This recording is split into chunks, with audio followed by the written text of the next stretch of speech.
Hello, welcome to Libra Philippines. So, reading po ito for Libra ha. Take only what resonates. Bali, hindi ito magre-resonate sa lahat. Kasi hindi ko talaga makukuha lahat ng energy ng Libra sa mundo. So, kung gusto mo, pwede ka naman magpa-personal reading kay Jing Tarot Reader. Search mo lang siya sa Facebook. Okay? Kung may mga maririnig ka, ingay sa aking background, pagpasensyahan mo na lang yun. Kasi hindi ko po talaga makokontrol yung mga ingay or mga sounds no sa paligid ko. Okay, sa ngayon. But anyway, hopefully mag-comment ka kahit po heart lang. Malaking bagay na yun sa akin. Maraming salamat po. Start na natin ang reading, Libra. Ace of Cups.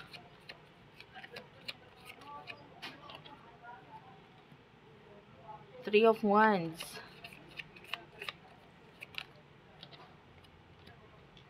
The Moon. Two of Pentacles. Eight of Swords is here. Ten of Swords. By the way, hindi to kasama sa sa card na pasama lang. So, tatanggalin ko to. Okay? So, sa nakukuha natin dito with the Ace of Cups,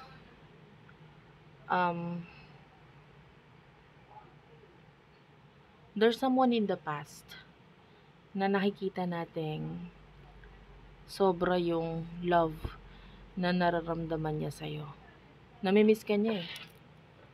This is actually a soulmate connection. Pwedeng this is a person na napapanaginipan mo. In the past, lumalabas sa panaginip mo. Magugulat ka bakit ko kaya napapanaginipan tong tao to. And it is because may soulmate connection sa inyo. And not only that, pwedeng iniisip ka rin talaga nitong taong to. Namimiss ka niya. Okay? Iniisip ka niya, then there's a lot of love, kalungkutan mula dun sa pag-iisip na yon. With the Two of Pentacles, nag-focus siya or tinry niyang mag-focus sa ibang bagay. Sa priorities niya, ganon. Pero with the Eight of Swords, paraan niya lang yon para hindi siya makagawa ng kilos or action papunta sa'yo. No? Kasi alam niya sa sarili niya kung ano yung totoong emosyon na nararamdaman niya. Na pwedeng sinasarili niya or pinipigilan niya yon. Dahil maybe there's ending na nangyayari sa inyo with the Ten of Swords. The Lovers, this could be an ex, a past person. Or yung iba sa inyo, if this is an ex or a past person, nakita natin na naka-move on ka na sa kanya, sa pag-iisip sa kanya. And that you're looking forward na magkaroon ng magandang kinabukasan, magandang future for you. Kahit wala tong person na to. Dahil sa ngayon, punong-puno ka pa ng mga tao sa paligid mo na nagiging rason sa'yo to keep on moving forward sa buhay mo. Okay? So, kukuha pa tayo ng messages.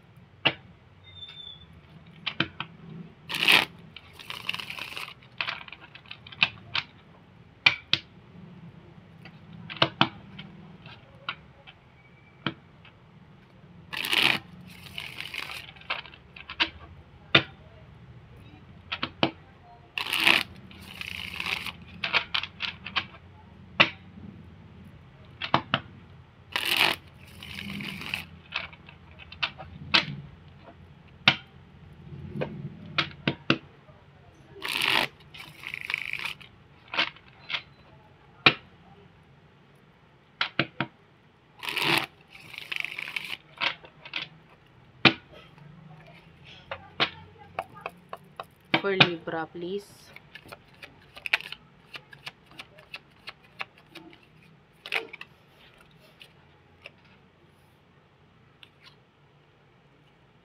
Six of Pentacles. Nine of Swords.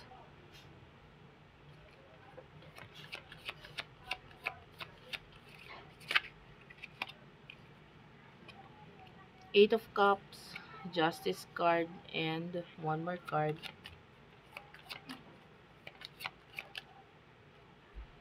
Ace of Wands. Bottom of the deck, we do have here the Fool. Okay, so meron na naman tayo nakuha card na hindi kasama. So, ilalagay ko lang sa gilid. Actually, this is a new card, set of cards. So, kaya may mga nakahalong, hindi ko napansin. Anyway, with the Six of Pentacles, nakakakuha tayo dito ng energy ng person na ito na may mga tumutulong naman sa kanya sa kung ano man yung nagiging problema niya ngayon. With the Nine of Swords meron, malaki problema ng taong ito ngayon. May mga tumutulong sa kanya. With the Eight of Cups, hindi niya ina-expect na ma-experience niya sa future yung ganito. Maaaring in the past, masyado siyang nagpakampante. With the Justice card, maybe sa kanyang career, sa kanyang negosyo, trabaho, kung ano man itong pinagkakakitaan niya. Masyado siyang naging kampante in the past. Now, hindi niya akalain with the Ace of Wands na magsisimula siya muli. Tapos, may mga tumutulong sa kanya, pero dun sa mga tumutulong na ito, may nakukuha tayong pangmamata.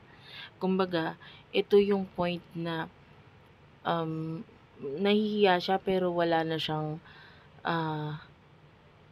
siyang dapat ikaya, kumbaga kapala na ng muka dahil kailangan ko talaga ng tulong ngayon. So, this person is having that kind of energy.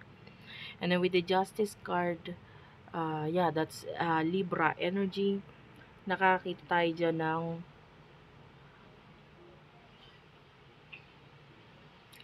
pagdating sa connection ninyo, talaga matigas ang nitong person na to, matigas ang puso niya. Now, with the Eight of Cups, I don't know kung may children ka ba dito sa person na to or may batang involved or whatever. Kasi parang napapabayaan niya, parang ganda ng energy. If this is an ex-husband, ex-wife, so napapabayaan niya yung children na yon. Pero yung iba, maybe meron lang kayong connection na may kinalaman sa children. So, parang hindi niya binibigyan ng pansin yung children na yon. So, take only what resonates. And at the bottom of the deck, you do have here the Fool. Yeah, this is your person na parang hindi niya sure kung ano yung naghihintay sa kanya, kung ano man yung sinisimula niya, pero wala siyang choice kundi magsimula ulit.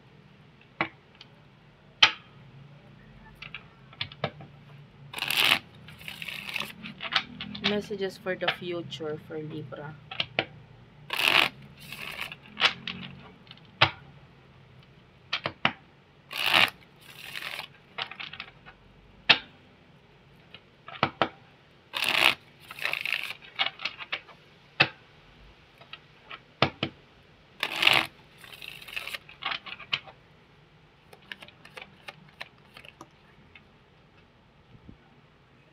Seven of Cups.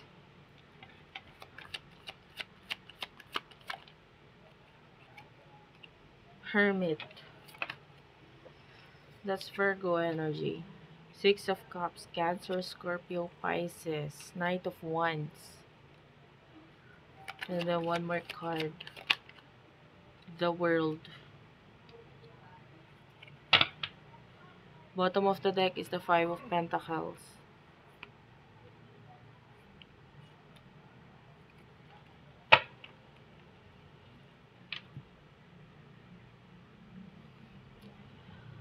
This person in the near future,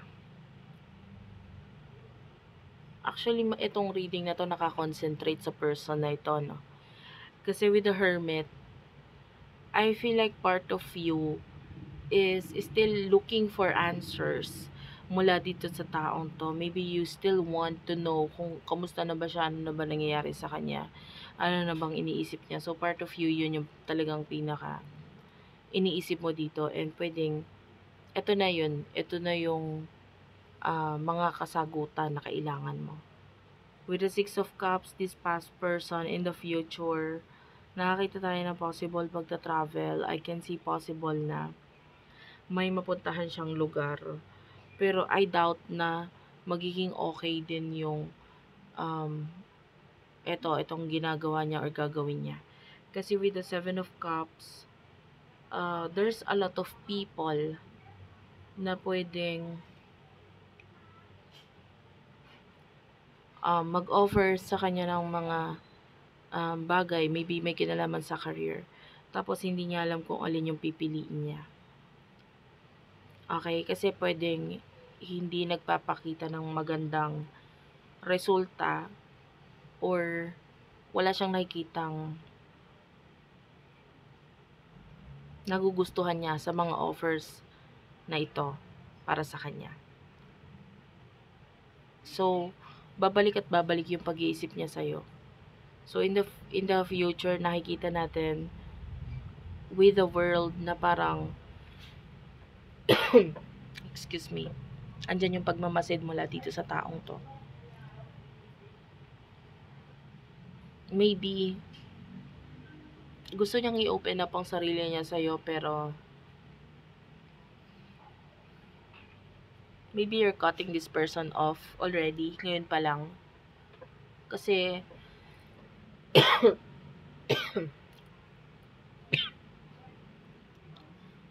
wait lang guys. Okay, sorry about that. Uminom lang ako ng tubig, no? Anyway, nakikita natin yung pagka-cut off mo dito sa person na ito in the future, na parang hindi mo na siya kailangan. Pero yung person na ito, marirealize niya din kasi kung ano yung pagkakaiba mo doon sa mga bagong person, mga bagong opportunities na dumadating ngayon sa buhay niya. Parang hindi niya talaga gusto yun eh. Okay? Nakakita ako dito ng